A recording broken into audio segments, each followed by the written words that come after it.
What's going on, everybody? It is Proper Royals live, fresh from Daytona. We got Brett Towers from Jersey Guys Balls. We're going to get into all the fun of Daytona. Let's get right to it.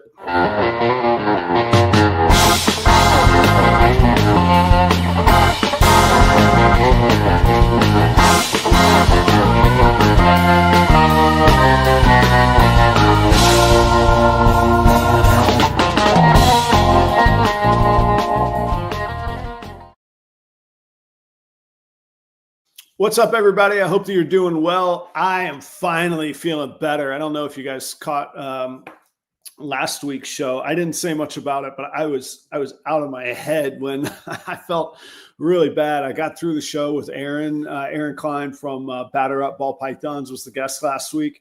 And it was a cool show. You got to check it out. But man, I was struggling through it. I got some virus that was causing vertigo. And man, I would just have to grab the table and stare forward like everything was fine when it wasn't.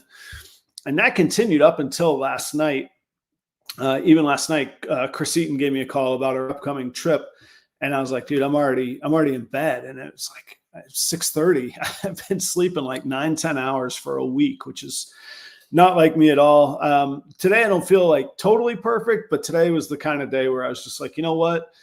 If I'm not going to feel better from getting a whole bunch of rest and doing all the right things, then I don't care. I'm at least going to feel bad getting stuff done. So I went to the car wash. And for those of you that don't own a car wash, the drains in car washes are about the most disgusting thing you can imagine.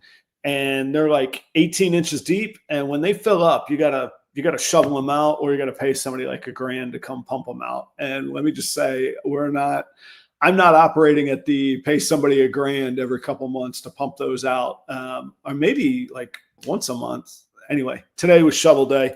I shoveled all the drains out myself, got good and dirty, and I've just decided that I'm quitting the virus. It can quit me if it wants to, but I've quit it. So I'm glad you're here. I hope that, like I said, I hope that everybody is well.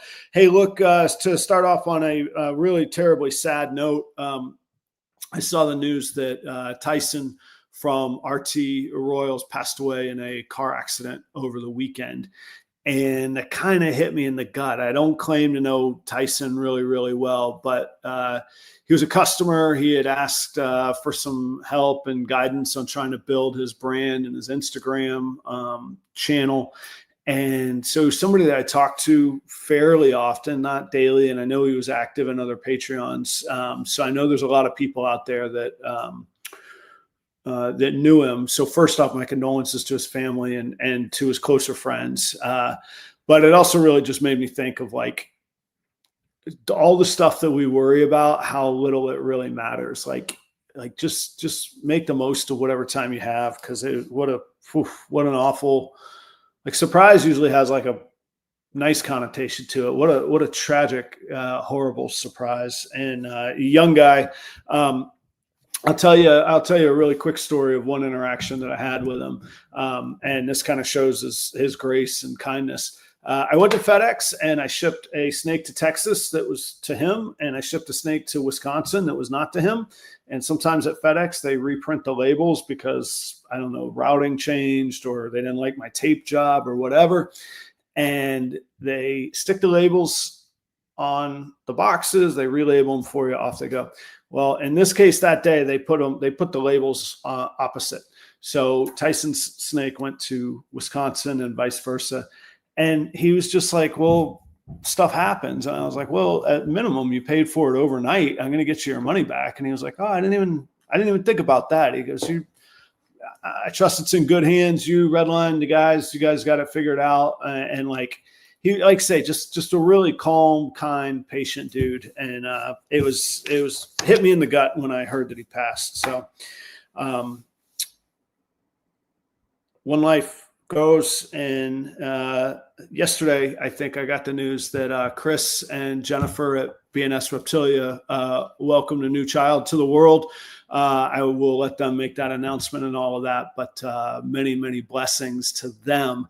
And what I will say is Chris said everybody's healthy. Mom and baby are good. So I know they're enjoying a little bit of family time together, but wow, what a cool thing, and beautiful pictures of the proud dad I got to take a look at. So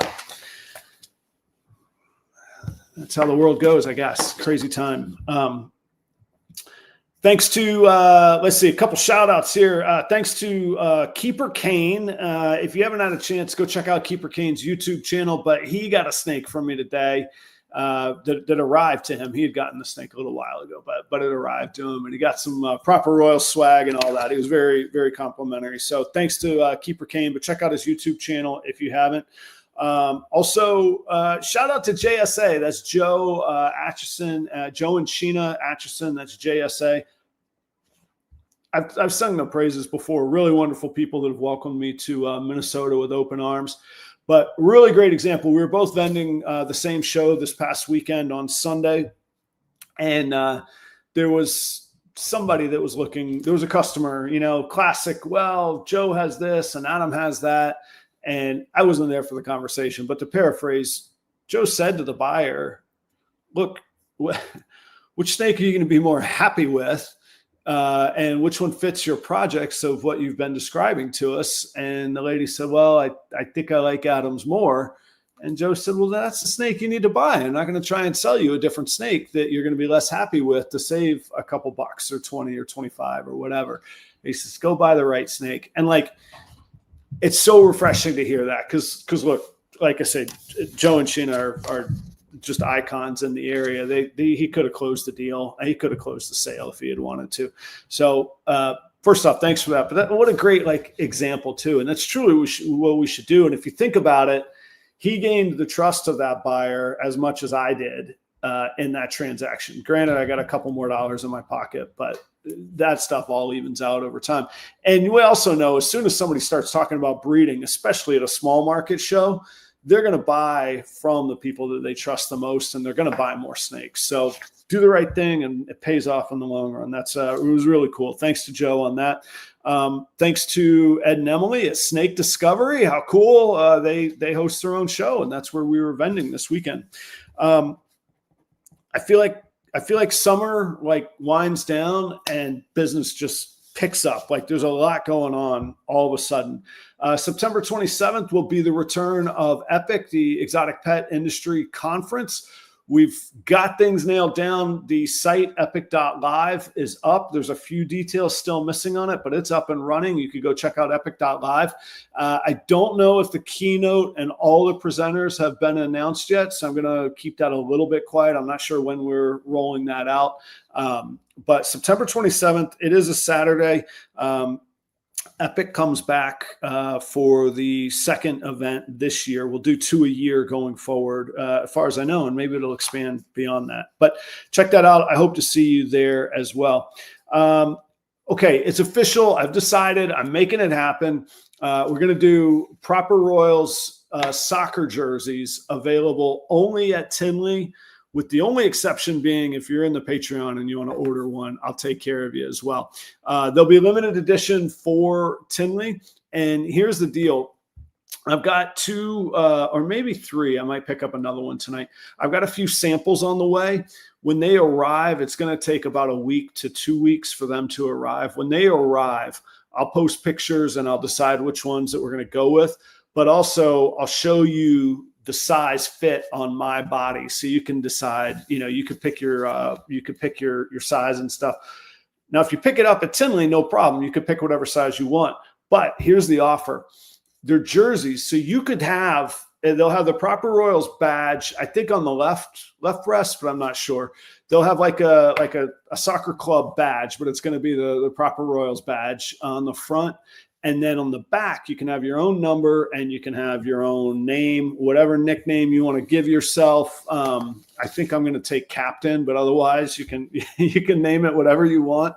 I'm going to have those, at Tinley. If you want it customized beforehand, there's no upcharge. You just have to pay for it in advance. And I'll give you the deadlines and the dates. We're about 4 weeks out from all of that. So it's going to go fast once I get the samples, but I'll get those in, and just so I can decide which one is the best like fit and quality and colors and what I want and all that. I'm leaning towards just the black and white proper royals, but maybe I'll get a color, because every Tinley I want to do a different one that won't be repeated. So if I blow out black and white already, like that's my favorite one, I can't do that out of the gate. I don't know. We'll see how the samples come in, and we'll get it going. So if that interests you, message me. I'll get a list together. I don't have any limit on how many I'll do of the personalized ones. The ones that I take to Tinley, I'm probably just going to do 12 men's and 12 women's or something like that. So if that speaks to you, love to have your help. I'm not going to say a price yet. They're cheaper than I thought they were going to be, and that's really good news. I'm going to pass that on to you guys, but it looks like they're going to be actually not much more than just what I would charge for the t-shirt. So pretty sweet on that. Let me see here. I got some dates to share with you. I make notes, and I take pride in making notes, but when I have too many notes, there's stuff everywhere. All right. 13th and 14th, I will be in Toronto at the CRBE, broadcasting live with Chris Eaton of the Fat Man Nation and Fear to Fascination. Joe and Ash are going to be there with us as well, doing live content from the expo floor. If you're going to be in Toronto and you want to come hang out, get in touch with us. We'll get you on the show or do our best to. If you're vending in Toronto, you get even higher priority. You should have received an invite from Chris and I, but maybe you're a late addition. Maybe we messed up something. Get in touch if you want to do a session. These are going to be marathons. Saturday morning, we turn on, we go live, and we don't shut off until the end of the show that day.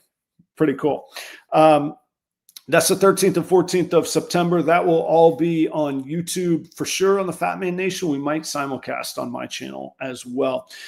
September 28th, I will be in Sioux Falls, South Dakota. October 5th, Minneapolis, Minnesota. These are all reptile expos. October 10th, 11th, and 12th will be Tinley. Then October 25th, Fargo, North Dakota. October 26th, back-to-back. I'm going to be in North Dakota vending one day. I'll be back in Hastings, Minnesota at the Snake Discovery Show on the 26th the next day. And then I'll wrap up that sort of fall tour November 2nd in Des Moines, Iowa. I hope to see you somewhere if you're out and about in the upper Midwest or at YouTube. I put out a video on YouTube this week of 5-6 proven breeders or ready to breed that are ready to go. I don't really have a use for them anymore. Obviously, you can always breed something, but as far as my projects and advancing, I'm in good shape without them. Go check out that video on YouTube. Obviously, if you're watching right now, you know how to get to the Proper Royals YouTube. Just look at the other, the other videos that it suggests to you. It's the most recent one. And then last but not least of the announcements, does anybody know anything about sign printing? I need an 8-foot by 4-foot outdoor mounted sign for my car wash. I've got to rebrand. I've got the building is repainted. I'll be rolling out an Instagram page to build the business of the car wash. I'm done with the reptile room renovation. That project is done. Time to build this car wash business. I'm going to join the chamber, sponsor local little leagues, all that good stuff. I can't find a sign for a reasonable price. I could find them on the internet, but I'd like to either support people locally or support somebody in the industry. If anybody out there has sign making experience, 8 feet by 4 feet, it just needs to be outdoors. It's going to be mounted flat on a cinder block building facing west. If you know anything about it, or you know somebody you can refer me to, message me. I will gladly give support to whoever I can, obviously within reason at a reasonable price. Let me know on that. All right. 15 minutes of announcements. That is plenty too long. Thanks for sticking around. Thanks for hanging out. I have not seen any of the comments. So, there's not that many. Not bad. I can check this out then. What's up, Chris, Jeremy, Zachary? How's it going? I think you're new. I don't recognize your name, but thanks for hanging out tonight. Warfuls. Oh, nice. We got Balls and Strikes in the house. Nixon, Brandon. And we got Paul, Large Marge. Paul's going to be traveling to Toronto as well with the entourage. He's like, I don't know these guys well enough to give them nicknames. I don't want to dole out nicknames because I know that the guys from New York will have much harsher nicknames for me. So I'm not going to make entourage analogies. I take it back. But what's up, Paul? And Chris just joining the show, but I noted earlier, many congratulations to you and your family. Many blessings. I'm glad that y'all are doing well. And I will leave the announcement at that. Big thanks to Brett from Jersey Guys Balls. I always have a good time hanging out with them both in person and on the show. Like I said, I was whooped, man. This week, whatever that virus was, it just killed me. Like, don't get me wrong, I like my sleep, but 9, 10, 11 hours. There was I think it was Thursday into Friday. I went to bed at 2 in the afternoon. I didn't get up till 8 or 9 the next morning. And that's just not like me. I was out of it. But anyway, I was behind on booking and I was just like, you know what? I'll do a solo show if I need to, but let's try and get a Daytona wrap up in. I threw out a line to Brett and he was like, let's do it. I was like, oh, thank God. So I want to say thanks to Brett ahead of time, full disclosure on how this all came together, but please welcome back, I think for the third time now, at least third time, please welcome back to the proper royal stage, Brett Towers from Jersey Guys Balls. Brett, what's going on, man? Going on?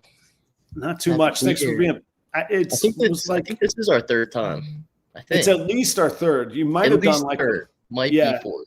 Yeah, you might have done like a panel or something one time. I know it's the third time with like you as the guest, but maybe like sometimes at the end of the year I do those big hangouts. You know, maybe one of those. I don't know. Anyhow, thanks for being here, man. Just 48 hours ago, you left Daytona, and now you're back in Jersey doing podcasts, man. Yeah, so we dipped out of Daytona pretty much, honestly, like an hour before the show ended. And we got home yesterday morning at like 6 a.m. ish. So yeah, drove through the night. It's not as bad when I got like it's me and my dad. Like we just take turns to sleep. But definitely, he's definitely hurting right now. We're both definitely hurting, catching up a little bit for sure. Now, when you say hurting, is it just from working hard or like I want to say? Okay, just all right. Getting all out of whack, yeah. The few times we've all hung out, I want to say your dad has better instincts on when to hang things up and get a little rest in, given the opportunity. I remember, I think it was Schomburg. You might have hung out a little later one evening with me than he did. Yeah. I go hard at the snake shows for sure. I do too. It's a problem, man. Like it always seems good, and we're always like, yeah, we're networking, we're building relationships, and then 7 a.m. on Saturday when Tinley, you got to be in the room the next morning. You're like, I know. What and Tinley's really tough because the doors open so early on both of the days. Yeah. Where it's like Daytona, I don't think it opened till like 9 for vendors and then 10 for the public. So you get to sleep in a little bit. Right. But those Tinley shows, when it's that early, you're like, oh my God. It's just impossible to catch up after that. Let me see here. 1 second. I just got a text that the wrong mic is selected. Let me fix it quickly here. Sorry, and I got distracted. And when other people, are, how about now? Check. Okay, we're gonna roll with it. You can hear me. We're doing good to me. Yeah. Yeah. Okay. Well, we're gonna call it a day there and silence this thing. So I take the banner and the light to Vend at shows with me. And then I was filming. I was like, you know what? I got to get back to filming content. So I actually took my camera, various places, started working on some things. And I got down here before the show and I was like, oh my God, nothing is set up down here. This is terrible. All right. So lesson learned. I will add that to my checklist. So how many Daytonas now for you? 4? So this is I would call it 2.5. Okay, 2.5. One of them was tough. Yeah. Yeah. And they were nice about it, I guess, but they let us vend this Saturday. And then at the end of Saturday, they were like, hey, you don't have the right licenses. It's time for you to pack up and get on out of here, which wasn't as bad. Like it wouldn't have been bad if it was like, if they let us know like 3 p.m. on Saturday, so we could like actually pack up without getting screamed at by Wayne and his minions. But Yeah. because they told us at like 5:45 and or whatever time it was like 15 minutes before we had to be out. Wayne was like screaming at us. So we were getting yelled at by them and Wayne at the same time. We're like, it was all messed up. Them being FWC. FWC, yeah. And they weren't mean about it at all. They were just basically like, hey, you don't have the right licenses. It's we can give you a ticket, but we're just gonna let you off with the warning. You just gotta pack up and head out. And we're like, yeah. Then that's what we'll do. We're not going to argue with you. No, you don't want to argue that. Like, a lot of places, the governing body is like a civil body or whatever, or it's a civil citation. Florida, they'll take you to jail, man, and kill your animals. So I could say that because I don't live there anymore. But I have an FWC license. I remember those things, man. Yeah. So all right, we'll talk about that process though. So you or as much as you want to, did you have to import every animal that you brought in as well? You got to get the paperwork on all the animals on top of the, what is it, class 3 or class 2 license? This is probably good to talk about because I feel like it hasn't really been on a podcast before. Yeah. Like I had no idea before we actually got the right licenses that we actually needed certain licenses. So it's the class 3 or whatever class it is. I think it's class 3. Yeah. So that license is good for a year. So sometimes you get lucky with Daytona dates. Right. Perfect amount for the last 2 Daytonas. So basically you go on their FWC website, you apply for that permit. And I think that one's like $50 or $100. It's not much. Yeah. I think it's $50. I think. Yeah. And that one is the one that you want to do early. So if you're going to vend Daytona, I would recommend doing it. Just get it done in the beginning of the year because it could take months before they get back to you with that license. Sometimes they're pretty quick with it. Sometimes it takes forever. But so basically they'll send you an email saying, hey, you were approved. Go on the website and pay for your license and claim it. And then just print it out and bring it with you. Then there's another one. It's the import permit, which is free, which I had no idea about. The lady that FWC officer that kicked us out was like, send me an email after. It's like, you need this import permit as well next time, just so you know. So it's basically just like a sheet of paper. It's like the easiest piece of paper ever to fill out. You basically write your name, address, and what animals you'll have, and it's free. You just email it to them, and they're like, yep, you're good. They put a stamp on it, email it back to you. But that one only lasts 45 days, which gets tricky because then it's like, you got to turn it at the right time or else you won't have it for the Daytona weekend, and it's not good. But we always just fill it out like right at the beginning of July. It usually only takes 2 to 3 weeks to get back to us latest. But that one's super easy to fill out. And then the last thing you need is a list of your inventory. At least that's what they say. Right. There's some people that turn in like a list that's every single animal individually. They give out a piece of paper that says species, quantity, quarter that was born. So we always just do like however many ball pythons is the quantity, ball pythons, and then we just put a quarter. And we never really have a problem. Right. I will say there was a significant amount of FWC guys walking around Daytona. Now, were they plain clothes or were they? You could tell they had the badges out. You could tell who they were wearing. They were wearing the sheriff's badge on their hip for sure.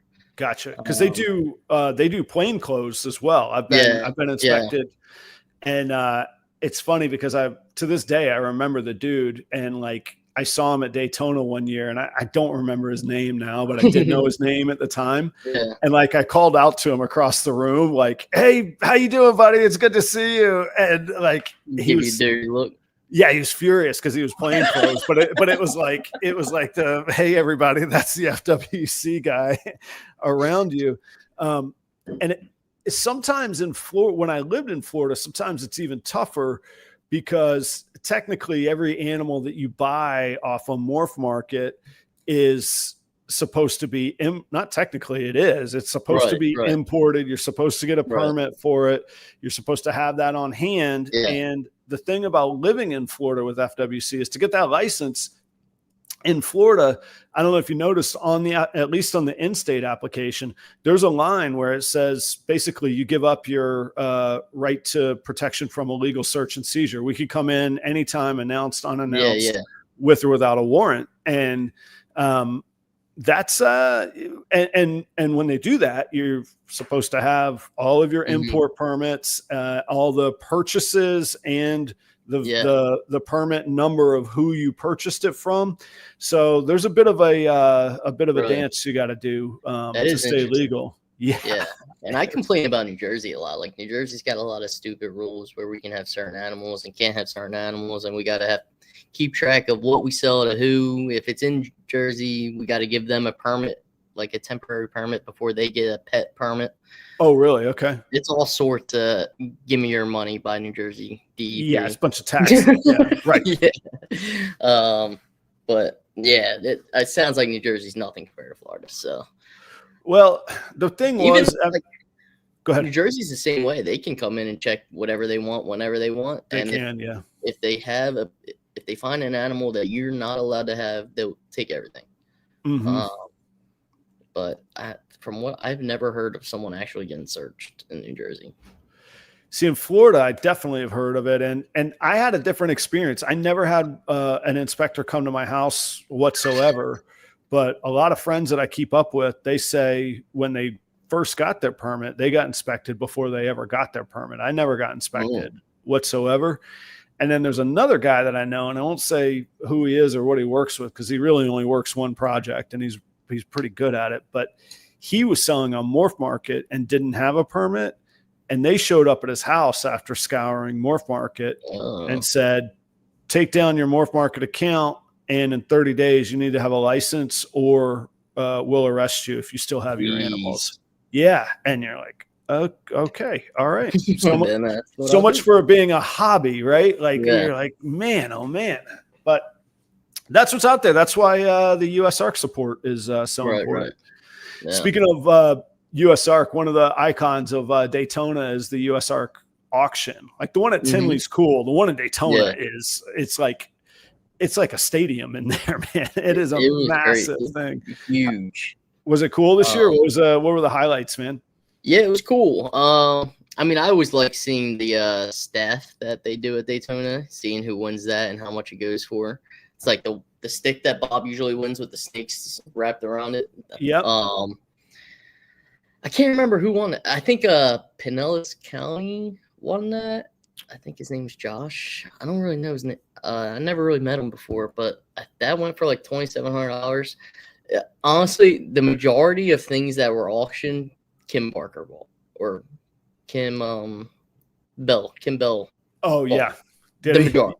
That's cool. I mean, the industry's giving the Bells a lot of money, so that's cool. You give and you take. Yeah, it would be like a couple people bidding back and forth, and then it would slow down, and then Kim Bell would just come in and win every single one. I was like, oh my gosh. But it was cool. It lasted a while. I think it started at 8. It didn't end until close to 11. Oh, wow. Saturday night. Yeah.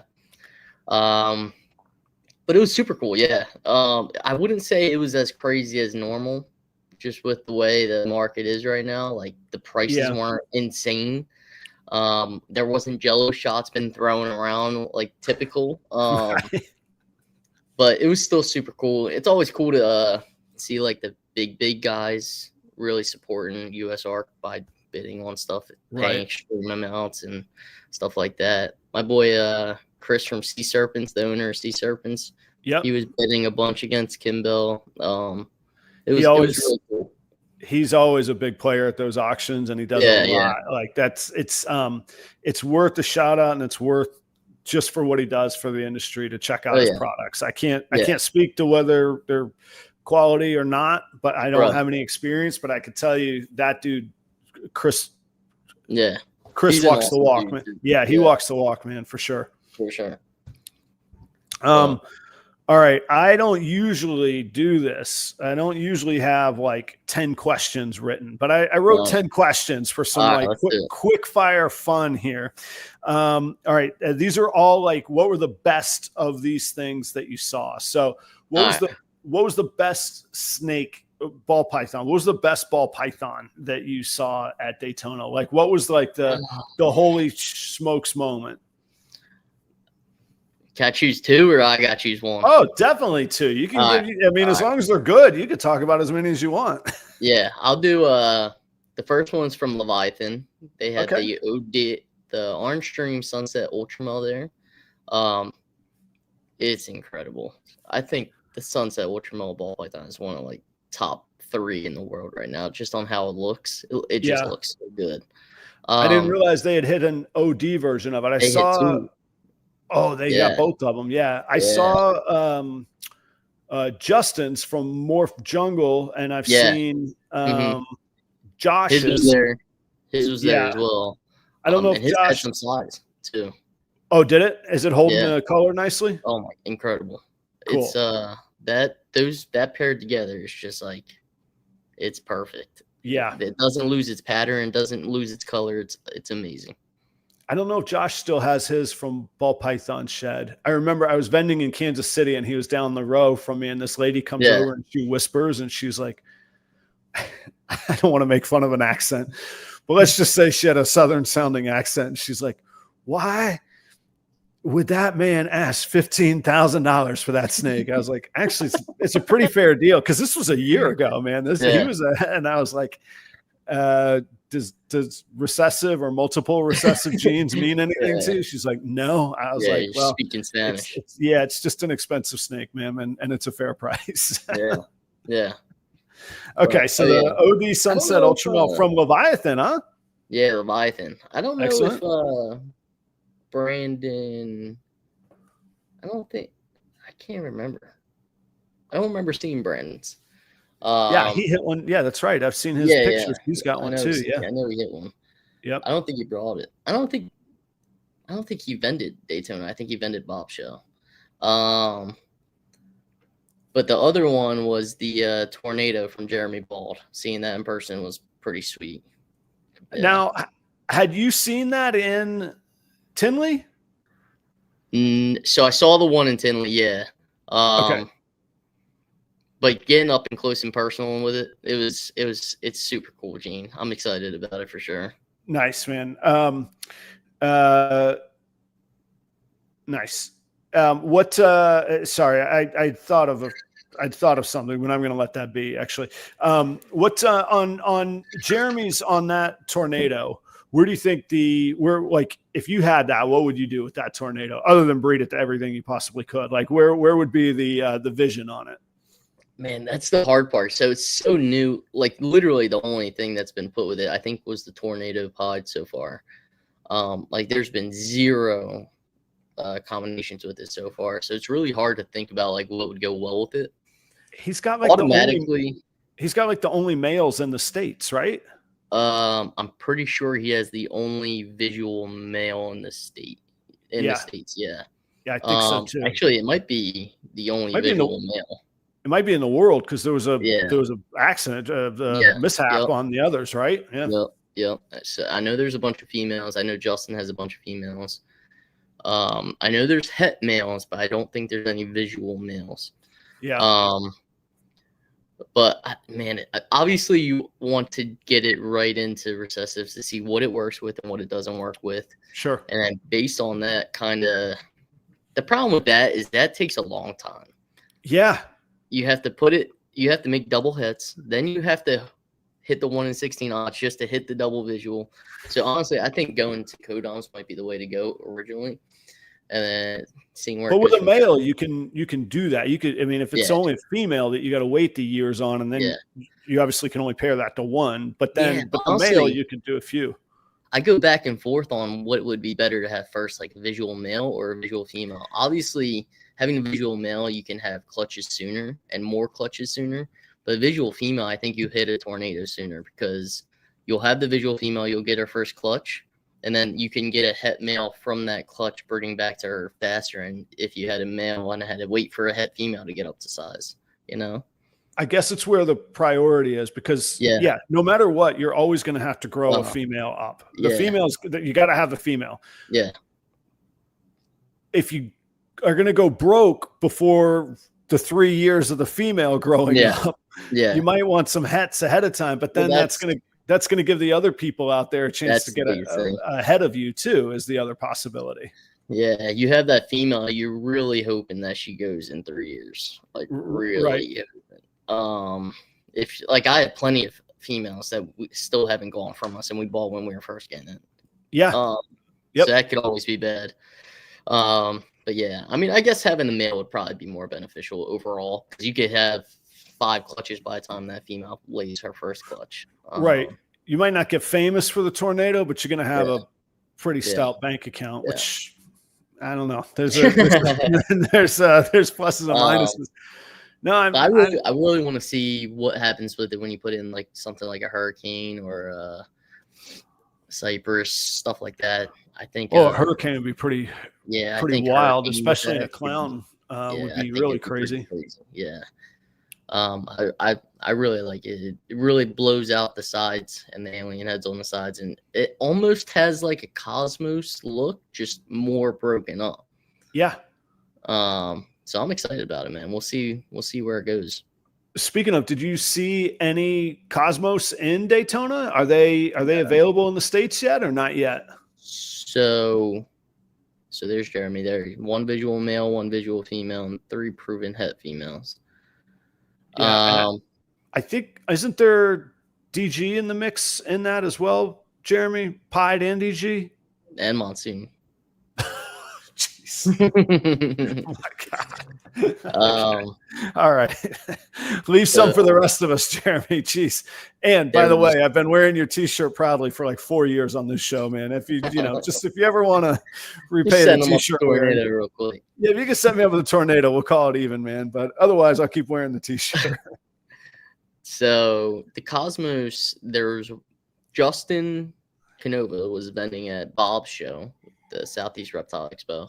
He had 2 Cosmos there. Both were females. I think they were like blackhead Cosmos or mahogany Cosmos or something like that. They were like 20 grand each. Right. And then there's none at Daytona. 0 Cosmos. None. Huh. I would assume there will most likely be some next year.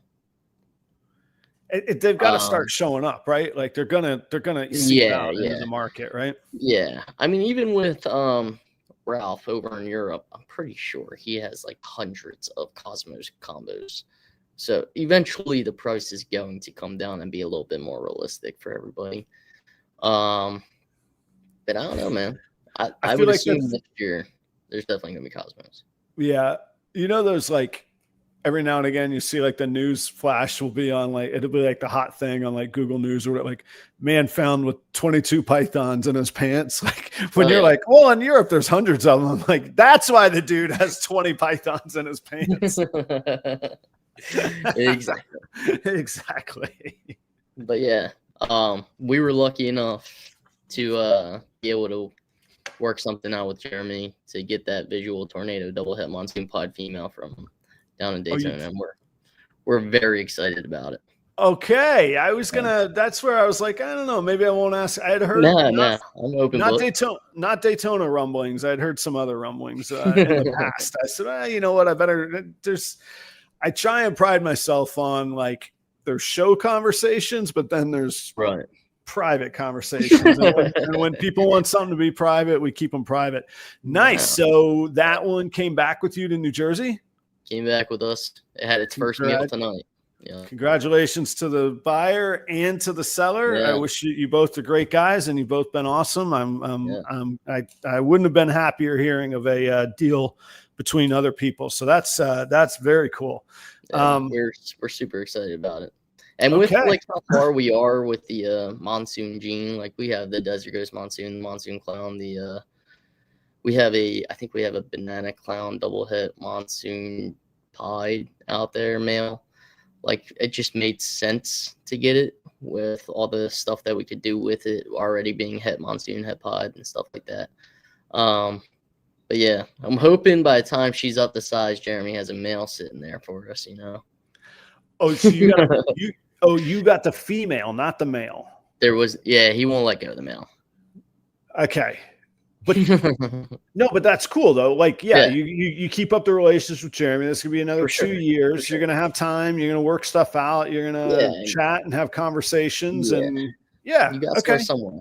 Exactly. Okay, that is cool, man. Congratulations. I am happy to hear that for you guys. That's awesome. Thank you. Yeah, we were very happy that Jeremy would even give us the opportunity to pick it up from him. So very cool. All right. I had said these were going to be quick fire questions, but maybe they'll just be the whole show. Who knows? What is for people who haven't been to Daytona? We talked a little bit about the auction, but what's the best hangout? I'm thinking through my few years there, and the hangouts are the best at it. They're almost as good as the show, especially if you don't have to, if you just go to the show and you don't have to like actually make money or cover costs. Yeah. The hangs are the best. What was the best hangouts you had this weekend?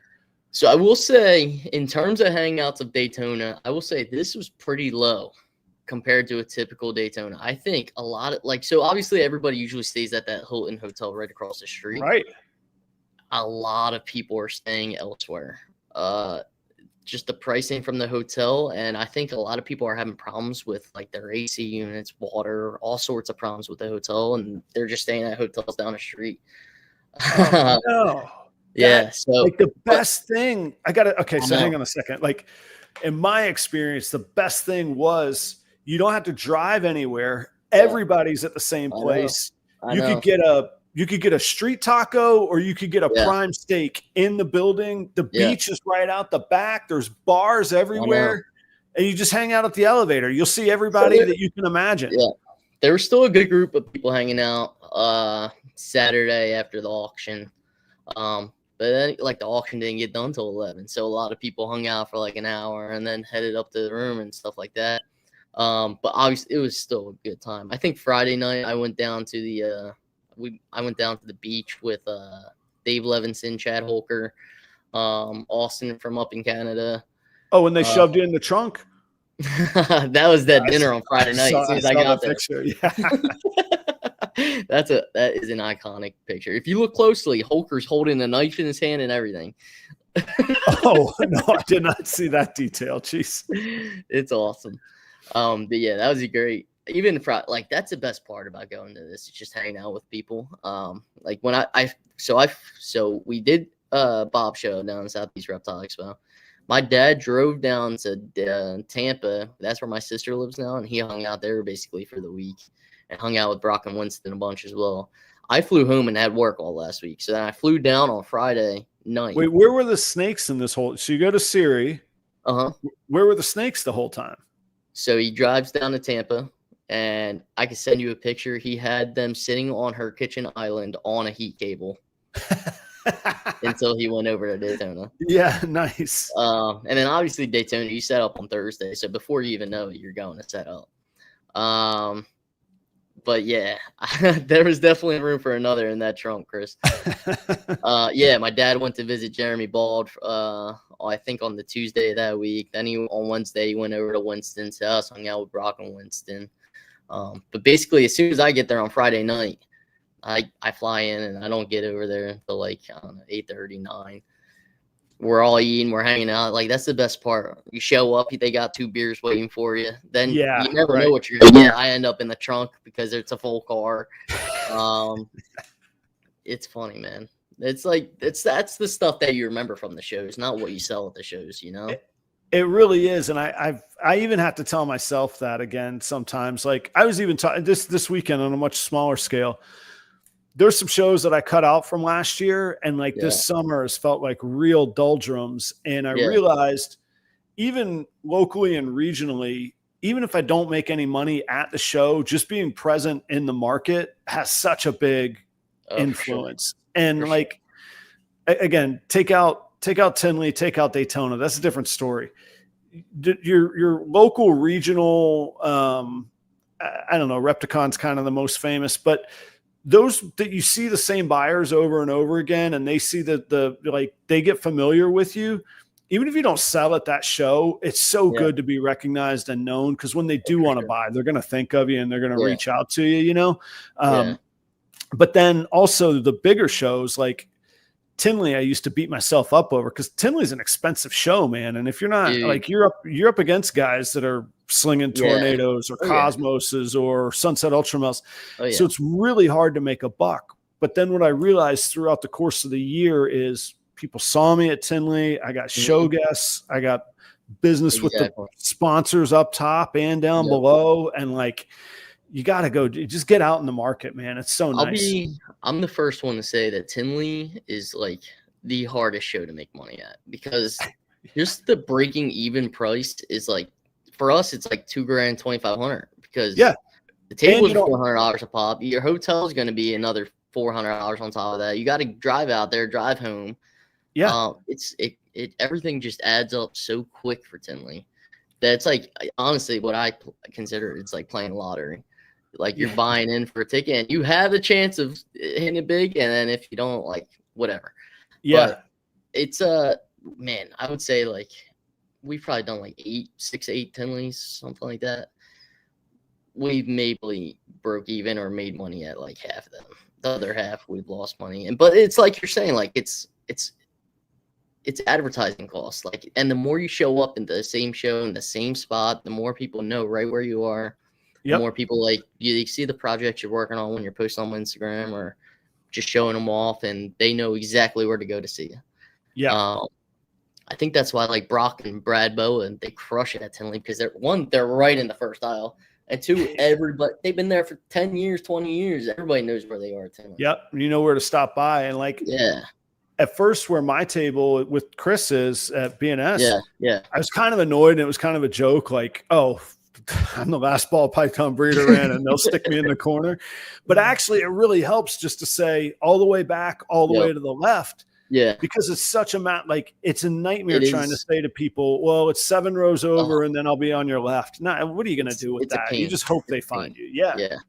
That's why, like, even my spot, it's like, I'm only like, I don't even know, 2 rows to the right from the entrance. But like, trying to explain it where I am to someone, it's impossible, because there's 100 rows. And the only way I'm able to say is I'm like the first row under the low ceiling. That's it.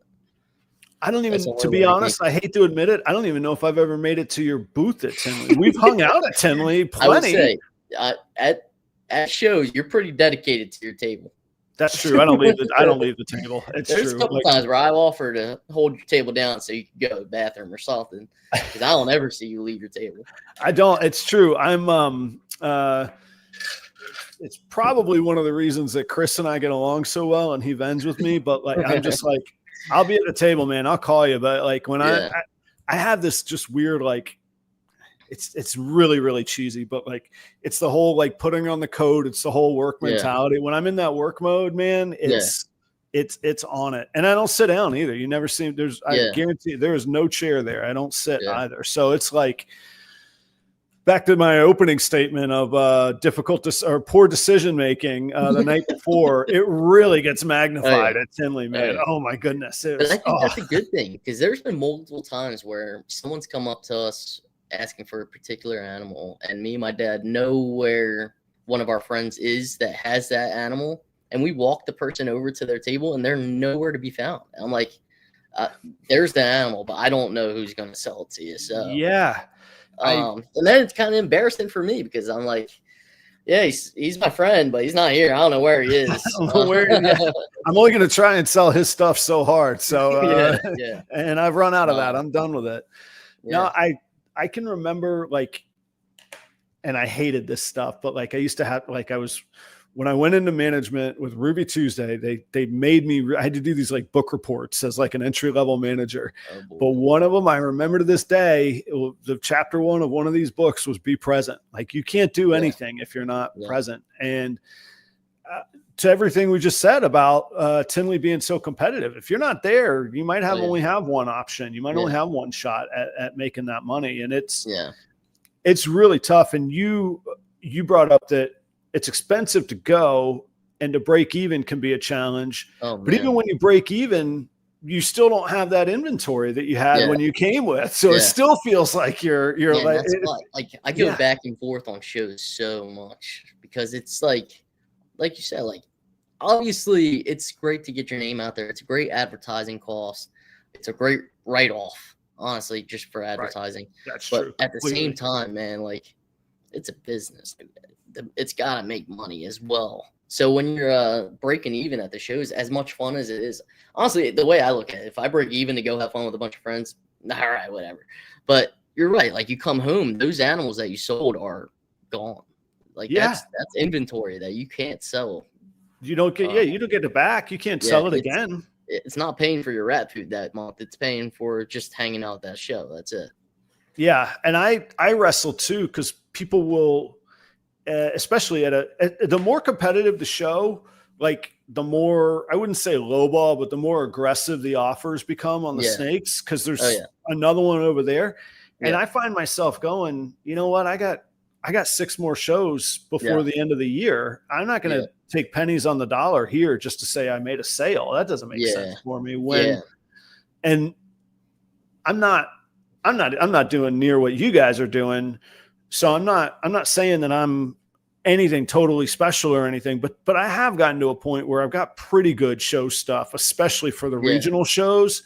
And I have the professional presentation, a little bit of a brand name that's known out there, at least like I've been around, and people know where they can find me if they ever need to get a hold of me. And that stuff I can leverage at the regional shows way more than I can at the national show. Nobody cares. Everybody's famous at the national show, way more famous than me. I mean, you look to your left and right, and everybody's been around longer and much more than right, exactly. That's why, like, you're right though. That's why it's really tricky with like some of the shows, like Tinley in October. Everybody's accepting offers because there's not that many shows left in the year, and then it's going to be a 3 or 4 month break until the next show when they're going to have more inventory anyway. But if you have a show and then you have like 5 or 6 more shows in the next 2 or 3 months, it's like, I'm not going to give stuff away because I'm not going to have it at the next show. Yeah. And I guess I'm a little bit out of the ordinary from really from the end of September to the middle of November. I'll do like 8 or 9 shows in like 7 weeks. I mean, I've got a couple back-to-back single-day shows, and it's great. And those are like no hotel, lower table cost, and I'm at least a bigger fish in the pond, you know, and suddenly it's like, okay, I got a cool thing going here. But that's why I really only do Tinley as far as the national show. I'll go to some of the others. I'll travel to the AARPs, and I want to get to Siri, and I need to go back to Daytona. Man, I miss it. I haven't been since I moved. I haven't been in 2 years. So from a show standpoint, like just being a person who loves reptiles and going to the show, not even as a vendor, like I think it might be the best show in the country because the diversity there is just crazy. At Tinley or Daytona? Sorry. Daytona. Yeah, it's massive. It's even bigger than Tinley. Yeah. Oh yeah. Every table, it's like, what the hell is this species? I never even heard of this species. It's like every table has something a little bit different. And it's Florida. It's so wild. I mean, even as much as we were saying with FWC, like there's some crazy stuff in Florida, man. And I'm not saying I've ever seen this at Tinley or at Daytona. I have seen it at some other shows. There's some wild stuff under the tables that nobody tells you about as well. And I mean, when I say wild, I mean, that is really wild. Some of that stuff, man. Yeah. That's why like each show is a little different. You have to know what kind of show you want to go to before you pick one. Like Bob's show is really great for just like overall you're feeling like you're in a prime show. Like it feels super like classy almost. Like it feels like you're in like a top quality show. But it's a lot of ball pythons. I'll say that. It feels like, honestly, it kind of feels like more of like a family group. Like everybody's kind of friends at Bob's show. Yeah. Tinley's kind of ball python show. It's like the ball python show, I would say. Daytona, it's like if you want to see some reptiles, you go to Daytona because you're going to see all sorts of stuff. Right. Yeah, and it's like I say, it's massive. There's 2 separate rooms. They don't pack it as tight as Tinley, but I think there's like 700 vendors or 700 tables or something. I mean, huge. It's huge. Crazy big. Yeah. What room were you in? The main room vending or the second room? Yeah. So anyone who wants a low-key secret trick to get into the front room if they put you in the second room. So we were in the second room for the first year when we got kicked out. This is what people come for. 55 minutes in. Here we go. Now we're getting to it. Just for people in here. That's right. You're still watching. You get your payoff right now. When you turn in your check next year, your Daytona tables, you write on the check, do not cash this check unless I'm in the front room. That's what we did, and it worked. And Wayne freaked the fuck out on us, but it worked. He called and yelled, but it worked. I'm surprised Wayne puts up with you guys, man. It worked, man. We're in the front room, and I don't know. I don't know if it would have been if we didn't do that. So for people that don't know, Wayne I think is the founder of the Daytona show. He's certainly the owner of it. Yeah. And he is as old school as possible. There's no digital transaction. There is no cash. Yeah, it's all cash. Even the front door entry. No cash, too bad. Screw you. I don't care. Get the hell out. So I made a reel when I first bought the car wash. I have quarters for days, not like my whole income is quarters from this car. I don't have a credit card machine. I'm like Wayne. I'm like the Wayne of car wash owners. Well, I have these literal money bags that I walk into the bank and I put them. I'm sure the bank is like, damn it, here's this dude again with his quarters. But I made a reel of me being like, all right, Wayne, here's my Daytona payment, and like throwing a bag of quarters on my counter. That's hilarious. Well, I posted it in the Patreon just for a laugh, and like 3 people were like, "Why are you throwing snake bag?" Like they didn't watch it to the end. It looked like a snake bag, and they're like, "Dude, you're throwing." I was like, "Crap, I can't post that." I was gonna be like, me getting ready for Daytona 2026. Here you go, Wayne. He's doing it right though, man. Like no credit cards, no nothing. I can't imagine what he pays taxes. It might be 0.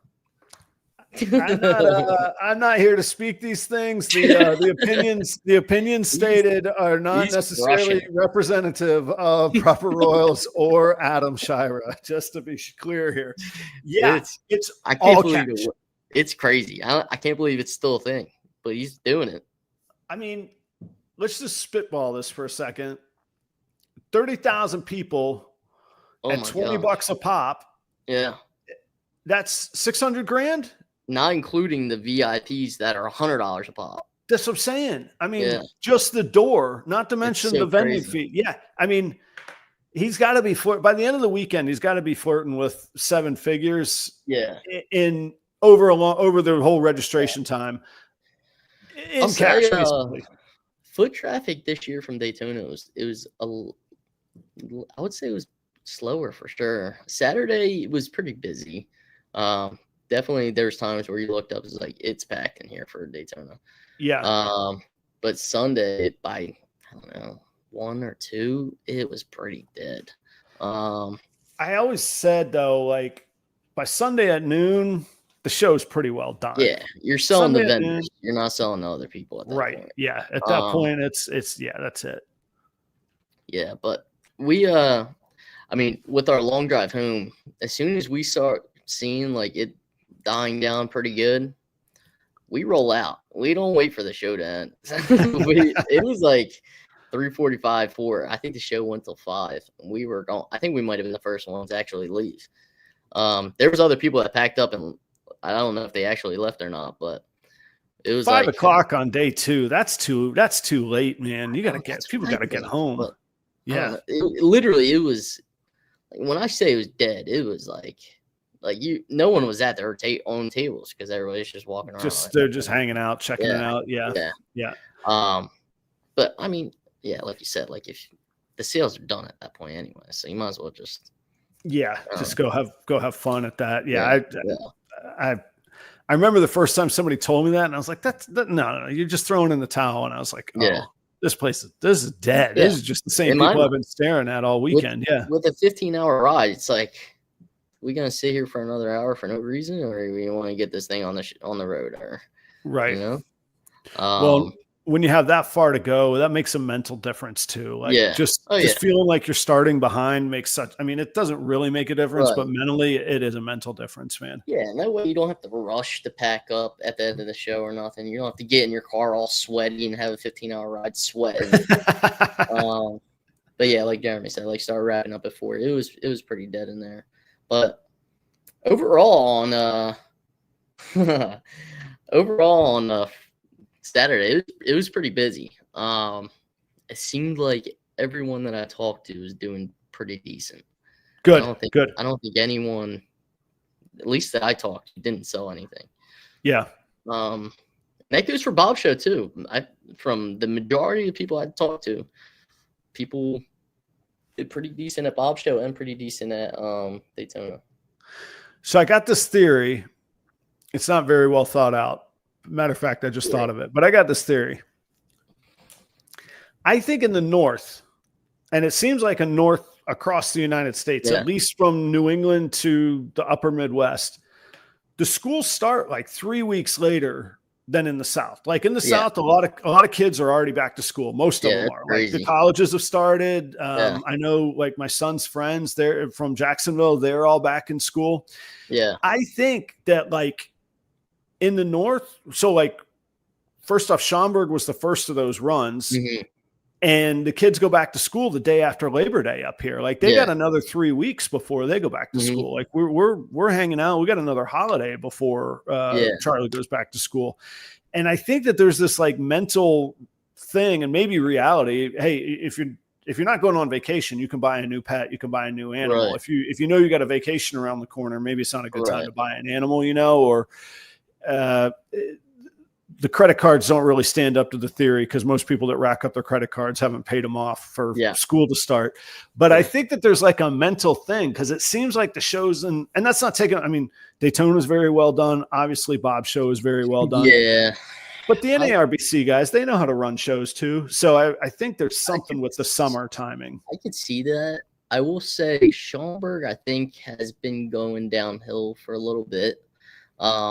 It just seems like it never caught traction. I don't honestly like. I think they were kind of relying on their NARBC brand from Tinley and Arlington to kind of carry Schaumburg show and kind of the St. Louis show as well, where they don't really do as much advertising as like Bob's putting in. And Daytona is just a different show because it's been around for 40 years. It's the icon, right? And there's nothing like it in there's nothing like it in the area. There's the other thing I notice about like the Midwest, there's freaking cities everywhere. And it's like New England. Same thing in New England. Like you go to New York to Boston, it's right there. New York to Philly, Philly to DC. It's all just bang, bang, bang. Yeah. Whereas even Jacksonville to Tampa is 3 hours, 3.5 hours, and then to Atlanta is 5 hours north of there. To Miami's 5 hours south. Like they're spread out in the South. Right. Whereas like I didn't realize how close St. Louis is to Chicago or how close. I mean, it's probably, I had no idea, to be honest. I would imagine it's like 4 hours or something like that. Yeah, but that's like, closer than Jacksonville to Miami, or same with Chicago and Minneapolis. They're within 5 hours of each other, and Milwaukee's in between them. I mean, it's crazy how many people are up here and how many cities. And I think St. Louis could actually be a good show. I just think it might be too late in the year. Like it's cold in St. Louis in November, and not only that, I think there's been a couple times where the St. Louis show has been on the same weekend or very close to another show that was like a half hour or an hour away from it. I think it was like the weekend after one of the years. So I think that definitely affects it a lot, at least up in the Northeast. Like we have 2 shows. We have a bunch of shows up here, but none of them are particularly good. We do the Gettysburg show, but there's another show called Oaks. And I guess the show promoters don't like each other, and they'll play it on the same day or the weekend after each other and stuff like that. Yeah, that screws everybody. Including themselves. It's only like an hour or 2 hours away from each other, but they're like the biggest ones up here, so it's kind of like it's messed up. But I don't know. I think Gettysburg will actually turn it around and end up being a good show, but nothing compared to. Like you said, it's like a regional show. It's nothing compared to like right. And I like those are my bread and butter. I do 20 plus of those a year. I do like those shows, but again, they're a different business model. So, speaking of making some money and paying some bills, let's take care of these advertisers for just a second. When we get back, I got a few more. All right, we'll get the rapid fire. Yeah, I got a few more. Well, they don't have to be rapid. These have been good topics. They've been keeping things in order. Guys, I use REDLINE shipping. Check them out. If you haven't, you at least should give them a shot. I mean, they've been around for a long, long time and for a good reason. Look, if you need customer service, if you want to know how to handle the temperatures, if you need your supplies, there's a human team that you can call directly for support, and they will give you that support. So use the promo code PROPER5 and check out REDLINE shipping. Speaking of people that you could call and get support, Charlie Williams at shedtesting.com. If you didn't hear the update, I think it was 2 weeks ago, Charlie has lowered prices. He has improved his processes. I don't know how clearly this has all been explained, but there's less human interaction in the testing process now, and human interaction leads to errors. So it's better results, it's better science, and it's now quicker as well. You could do panel tests for under $100 and have the results in 5 days. That really should be the whole promo right there. Use the promo code PROPER10. You're going to get 10% off, and you might go, wait a minute, it was 15% off a couple of weeks ago. Yeah, that was before he cut his prices by like 50%. So take your bonus, take your discount, and go enjoy it, guys. You can do that on 2 orders of as many shed tests as you like from Charlie. I didn't even touch on his service, but it's phenomenal. Go check it out. Portuguese pythons, that's Danny and Renee Rocha out in Chino, California. To this day, we've worked together almost 3 years. I think October that'll be our 3rd cycle. But anyway, I appreciate their support, but they're such great people. Their animals are awesome. I've got a bunch of their Ultramel pied ingredients here, and those will finally start producing this year. If you like Ultramel, especially with dark genes, go check out what they're doing. They're working Ultramel excuse me, I'm not totally over this virus here. I got to pace myself on the breathing. They're working Ultramel with Puzzle, Clown, and Pied, also with Ghost and True Ghost projects. They do have Sunset Hypo combos, and then, like I say, great dark gene codoms like Blackhead, Het-Rated, Xanthic, and GHI. Go check out their Morph Market page, and they're great people and they're really cool animals. Another Jersey guy is Charlie Ryan at Reagan Renee Royal Pythons, the defending undefeated as of yet 15 minutes of lame champion. This guy's doing awesome stuff, especially with his Krypton projects, and he's doing like single, triple, quad ingredients with other recessives like DG, G-Stripe, Candy Pied combos, and Clowns, of course, as well. Go see Charlie. Go check him out. You won't be disappointed, and he's an excellent dude. One of the few people I've ever handed over the reins to host a show when I couldn't make it one evening. So thanks to Charlie.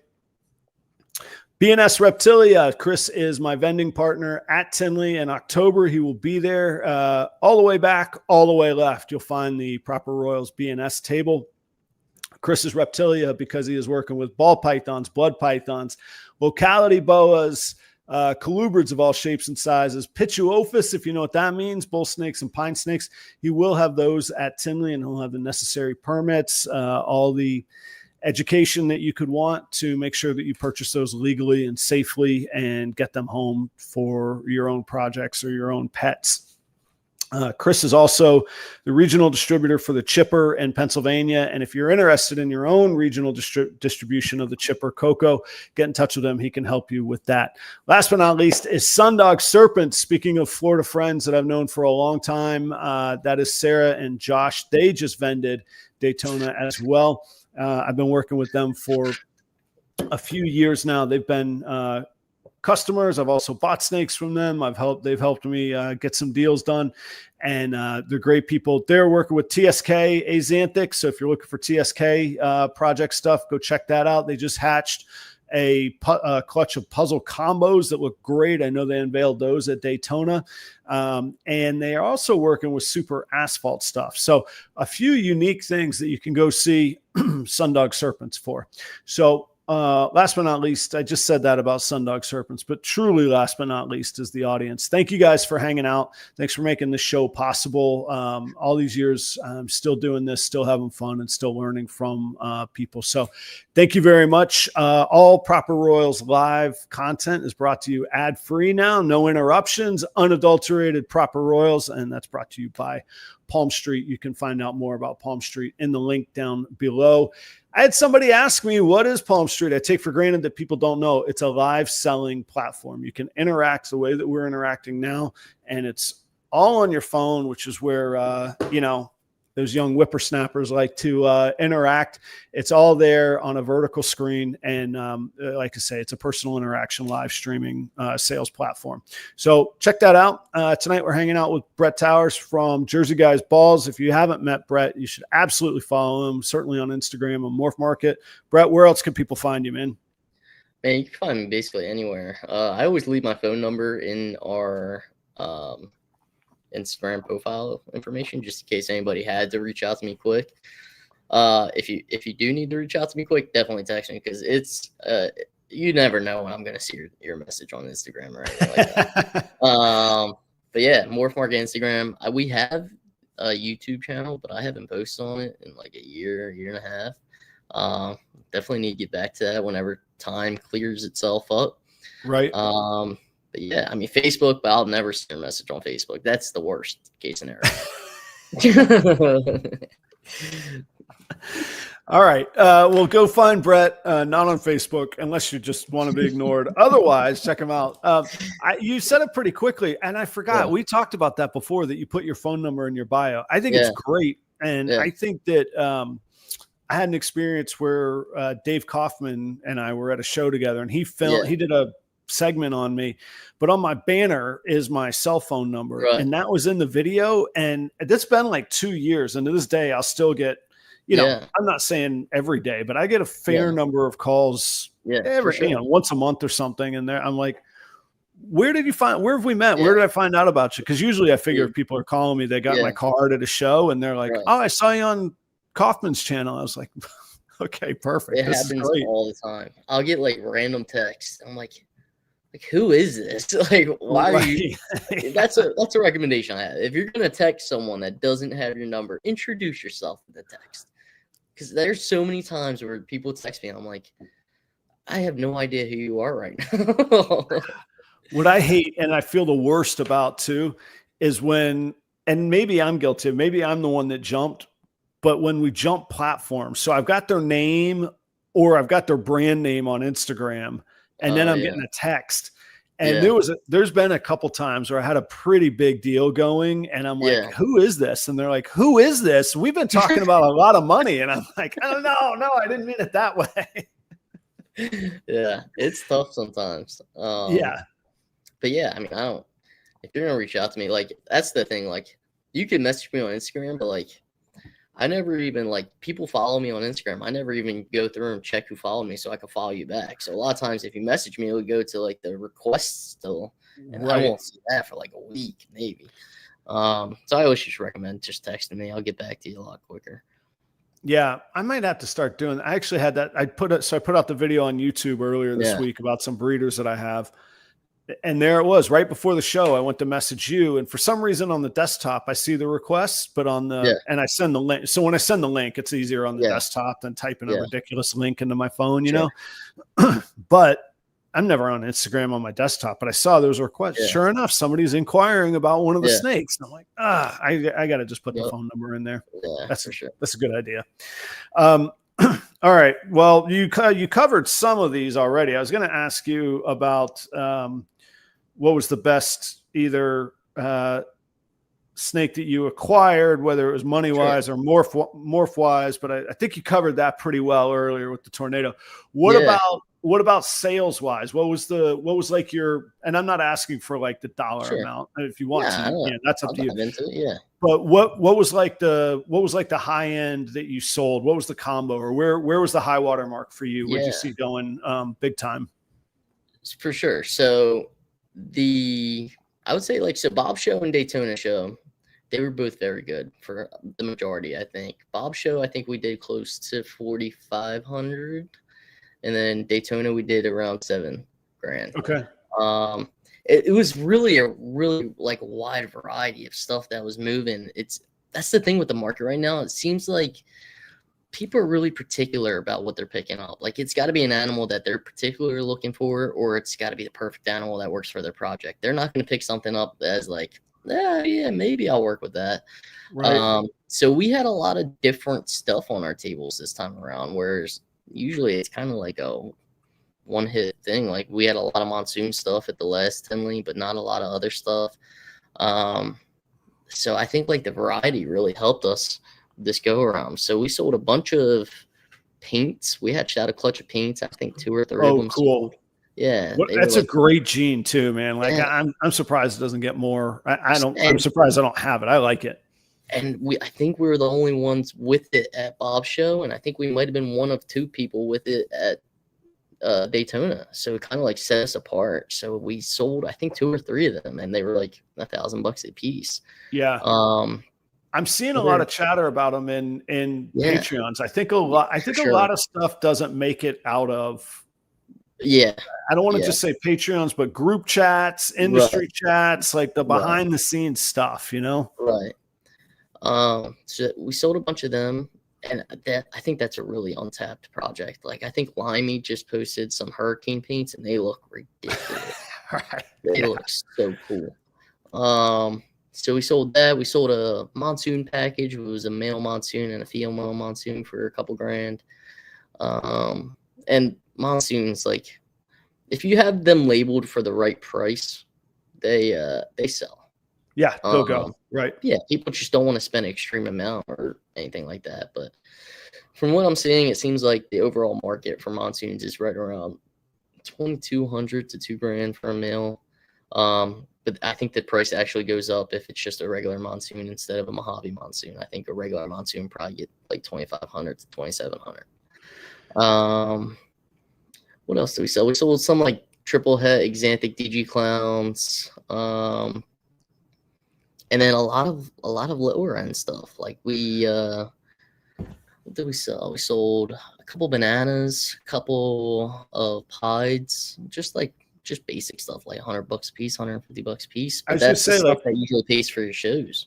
Yeah, I was say talk about the reality of that. Like we all hear about that one big sale. We don't hear about the 20 other or maybe not 20, however many other for sure 100 to 300-400. And honestly, I even consider a $400 to $500 sale like a pretty big sale. 100%. Like that, you can make a lot of money selling $400 and $500 snakes. Well, let's just look at Bob's Balls, for instance. There's a reason why he has a full display or 2 displays of bells, pieds, and albinos. Because that's the stuff that's going to pay for a show. And then he's hoping that a Patreon member or someone walks up and makes a good sale on it. But man, there's a reason why you can never buy bells wholesale, because no one will wholesale bells. They're nowhere. You get $200 guaranteed for a bell every single show. Well, and even the wholesale ones I see, they want $200 a pop, and that's with them going, well, you're going to mark them up. I'm like, it's crazy. Yeah. Jeremy, a Monsoon tornado. It depends how it looks, I guess. Probably, you could probably pretty decent house in New Jersey, like a guest suite or something in New Jersey, maybe. Yeah, I know where there's a basement in Minnesota. I'd give you for it if you want it. But yeah, it overall, like, so we did between the 2 shows between 11 and 12 grand, I think. But that was from 15 to 20 animals. And I already told you that a couple of them were $1,000 or a couple grand a piece. So the rest of them kind of just fill in between like 100 to 300 to 500 area. But if you, the biggest thing I always talk about is like, there's a lot of vendors that will judge a customer right away based on what they say or what they're looking at.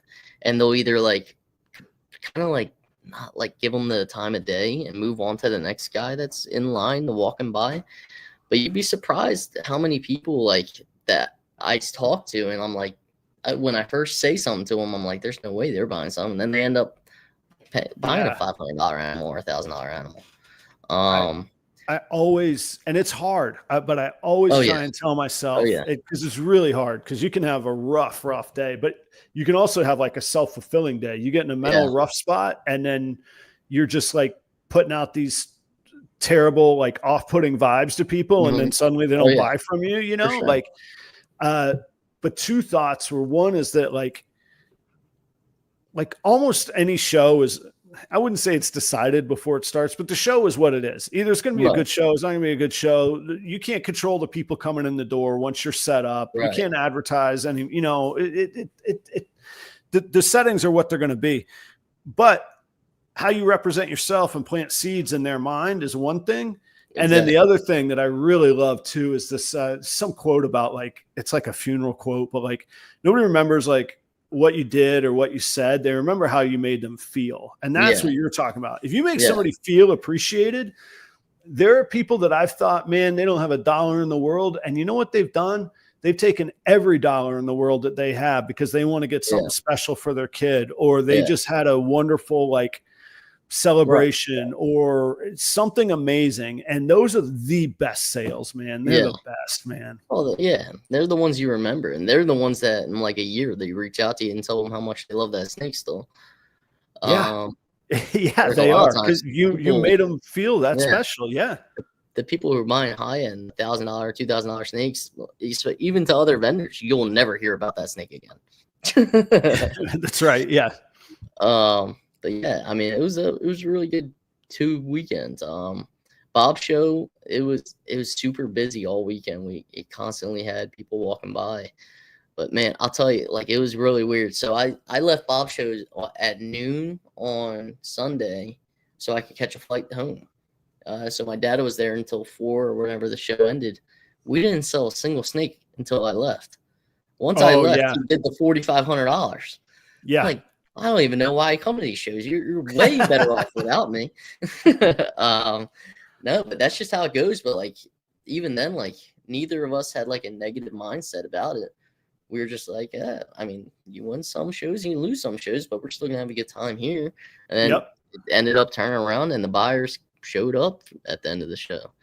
And that's just how it happens sometimes. You can't really get down on it or start having that negative attitude. And then you're, like you said, you're putting off that negative energy to people, and they're like, I don't want to even be near this guy. I'm going to deal with that guy.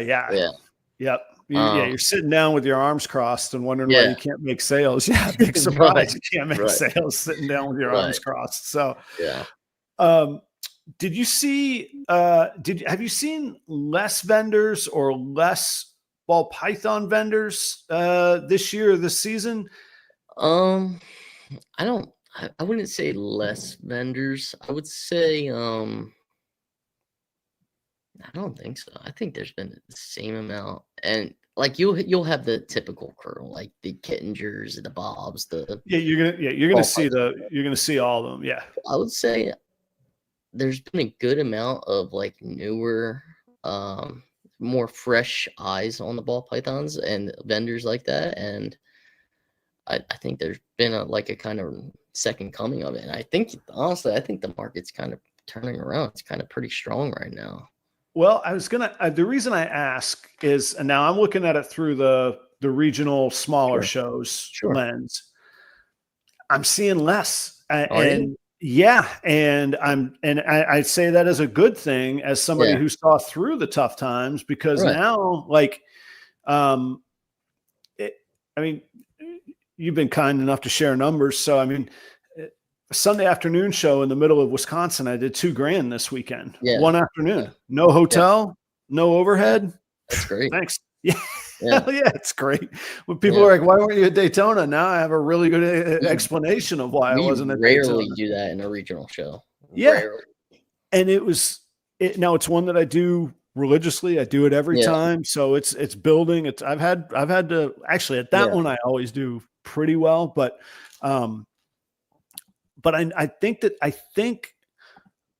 there were 4 tables with ball pythons on them, and only 2 were like full on ball pythons. The other 2 were, I know the other 2 breeders, but they're usually like our customers. They're like guys that are like, it was like their first show vending. So like one of them, I think only had like 7 or 8 ball pythons, and they were nice ball pythons, but literally they had just a tablecloth and 7 deli cups, and the other guy had like, I don't know, maybe 20 or 30 kind of deal, maybe a few clutches from this year.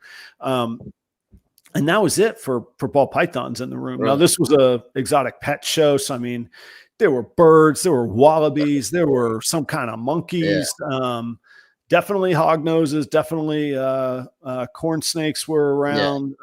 And snake, it's a snake discovery show. They do a really good job of showcasing different species like you were talking about versus just being a ball python show. But I still think the ball pythons were the king of the market. I still think that,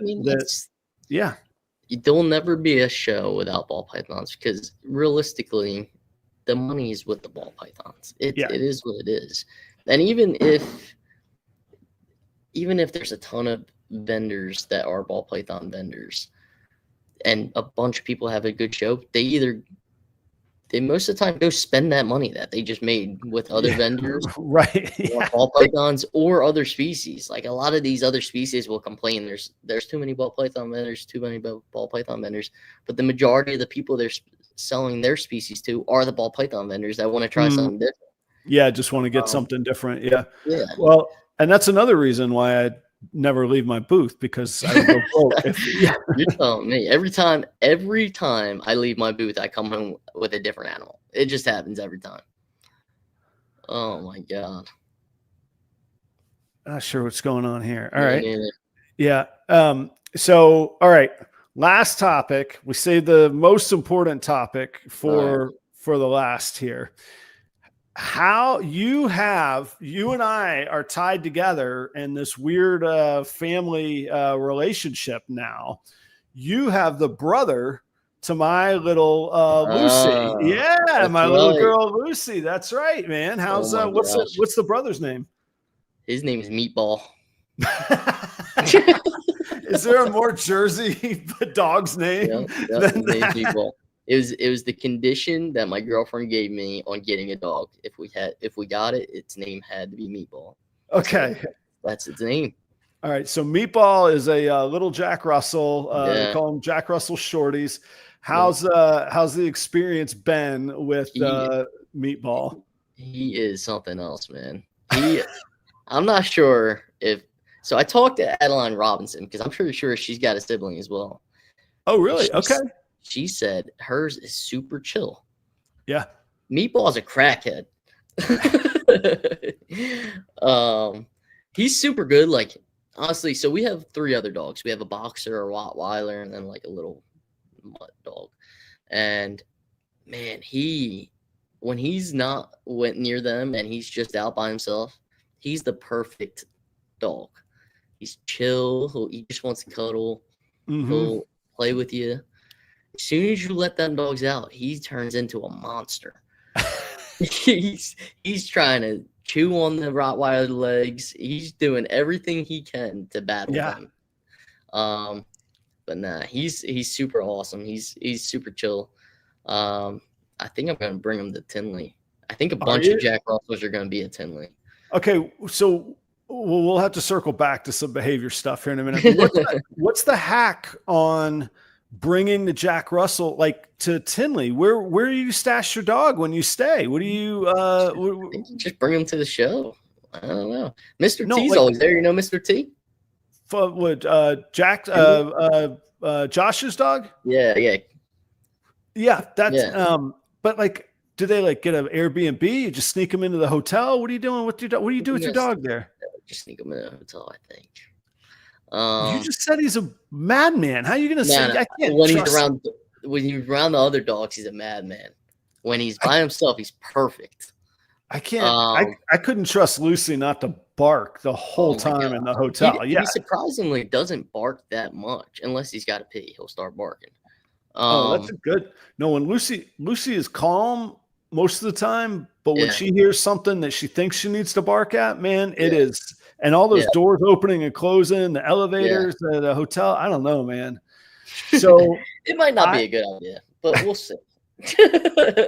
So I had seen, I don't know if these are like cousins or half siblings from the year earlier. I'd seen a male and a female, and I was Right. like, I'm going to get a female. Yeah.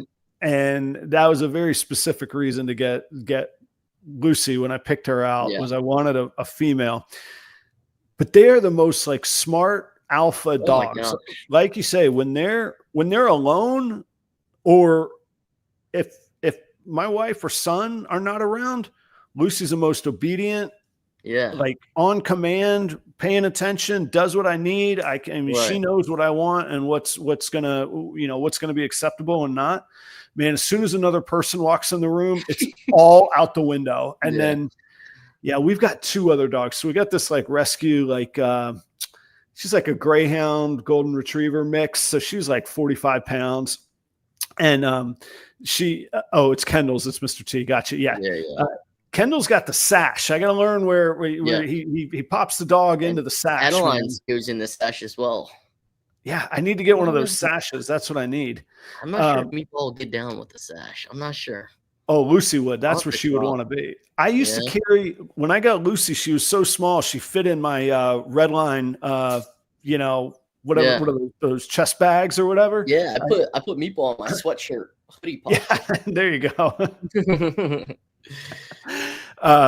Man, they're great. So how, but yeah, she has become like the alpha female of the, I mean, quite literally the alpha bitch, man. Yeah. She is, because June's like 45 pounds and I don't know, June's 10, 11 years old, sweet dog, but June has no business like backing down from this little 8-pound headache. Right. Yeah. And man, Lucy just runs her ragged. And then our other boy, Baxter, he's like 12 or 14. He's had his eyes removed. He's got like 3 teeth left. He's just like, get this little alien away from me, you know? That's basically how it is. Meatball. So when we first got him, the Rottweiler that we only had for like a year. So she's basically still puppy. But as soon as we got Meatball, it was like, that was her puppy.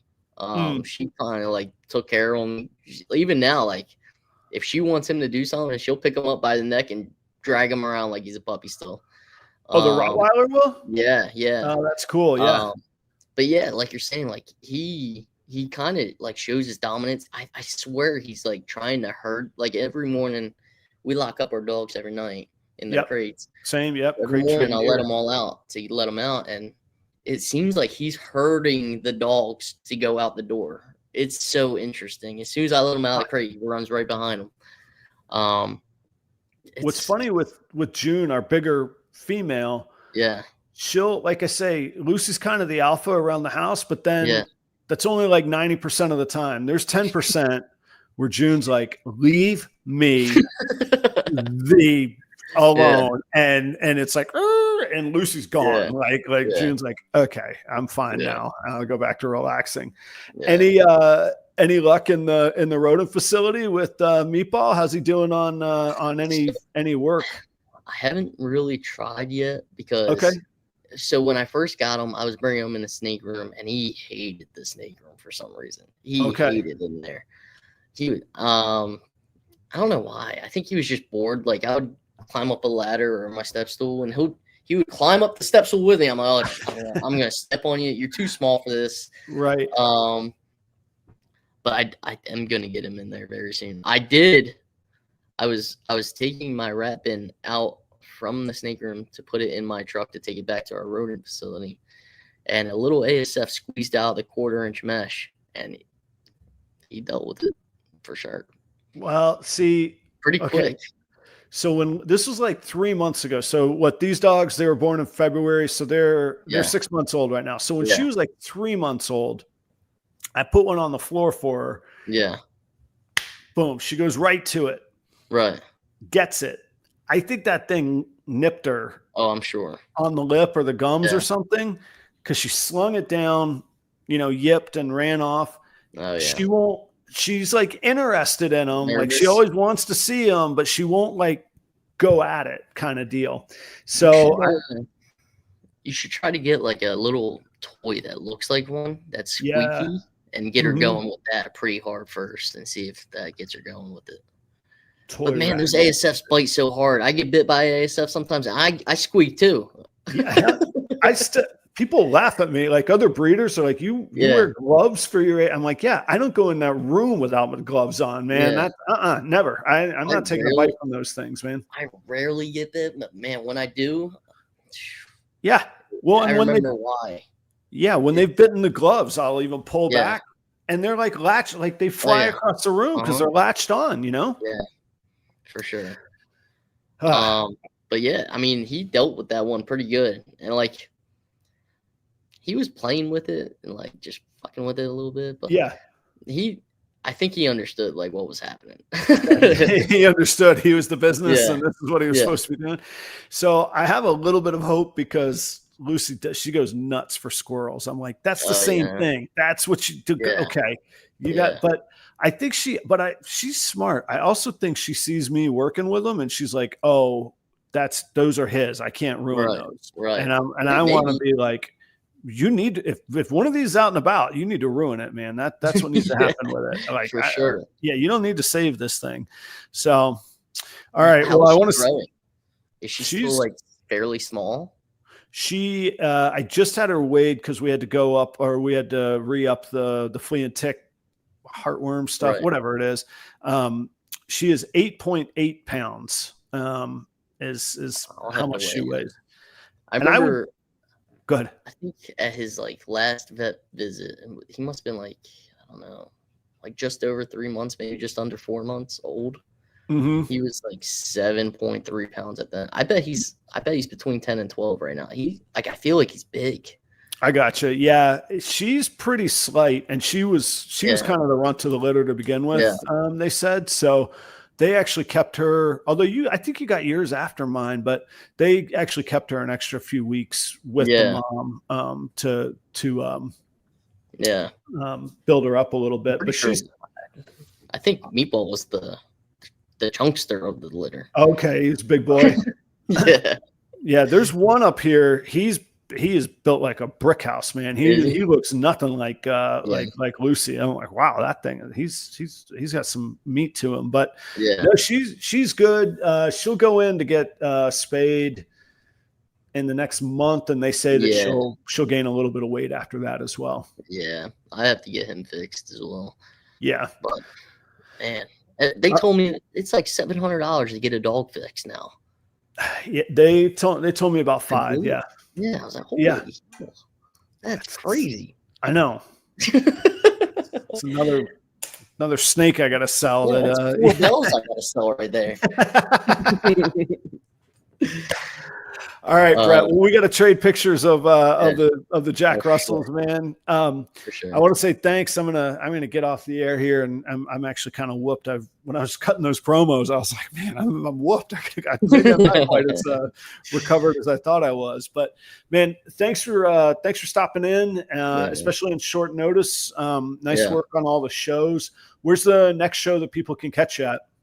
Yeah, you could catch me at the Fredericksburg AARPE show coming up September 7th. Nice. I believe. So that'll be our next show, and then after that, we're off for a month until Tinley. And after Tinley, I'm not really sure what we have planned. I think we have one local show left of the year, and that's kind of just take it easy. But yeah, definitely, I'm excited about Fredericksburg. I think that could be a really good area for Troy and Nick Sloan for their AARP show. So we'll see how that goes. And have you been to one of their shows before? Yeah, I went to Charlotte. I did both Charlottes or gotcha 3 Charlottes, whatever it was, however many that they had. I really like the diversity at their show, like with all the plants and stuff like that. I think Fredericksburg is like a good location for a show. Well, I hope so. I've been to their Colorado. I've been to all of the Colorado shows that they've done. Yeah, I heard that was legit out there. It's really great. You mentioned earlier that Bob's show felt like it was like something special and maybe even a little bit of like white glove service. Like Nick and Troy have that feel. Like it's a real concierge. Like you could tell that they're breeders and that they've been through the vending kind of experience. And it's done well. What's that? It feels like they care about their vendors. Like they always plan something to do and stuff like that. Exactly. There's not many other people running shows that like plan events and stuff for the vendors. It's just always the basics, right? Just make your customers feel special. Like, how hard is that? Like, and the vendors are the customers of the show promoters, you know? So like, it's anyhow, I hope that it goes well. I will see you. I'll see you guys in Tinley. Huh? Absolutely. Can't wait. Right. Hey, it's always a pleasure, both in person and on the show. Thanks again, audience. Thanks for hanging out tonight. I will see you guys same place, same time next week. I promise this funk will be out of me. I'll have a little more life to me. And now that everybody's gotten through the Schaumburg Series Daytona run of shows, I can start booking again, man. Everybody was like, talk to me after. Talk to me after. I know. All right, guys. I'll see you soon. Brett, thanks so much. Thank you. I'll send you a picture of Lucy. You got to send me a little shot of meatball. All right. I will. Yes, sir. Thanks, man. See you guys. Right.